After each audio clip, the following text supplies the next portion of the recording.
இல்ல தண்டனை வாங்கி கொடுக்கறது வாங்காத அடுத்த பிரச்சனை சார்.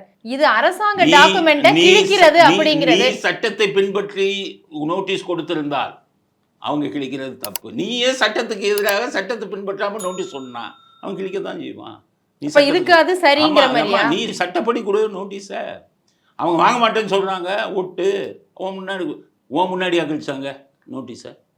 சம்மனை போலீஸ் முன்னாடியா கழிச்சாங்க? நீ போனதுக்கப்புறம் தானே கழிச்சாங்க.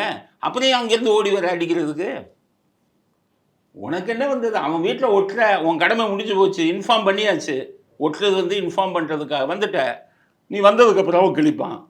கிழிச்சா அங்கேருந்து ஓடி வந்து அவனை உள்ளே பூந்து அடிப்பையா? அப்போ காவல்துறையை இவனுங்களுக்கெல்லாம் ஹேண்டில் பண்ணவே தெரியல. காவல்துறையை கேவலப்படுத்திக்கிட்டு இருக்காங்க. ஸ்காட்லாண்ட் யார்டுக்கு இணைன்னு பேர் வாங்கின ஒரு காவல்துறையை சமீப காலமாக எவ்வளவு மக்களிடமிருந்து விமர்சனங்கள் வருது. இதெல்லாம் காவல்துறையை கேவலப்படுத்துகிற மாதிரி.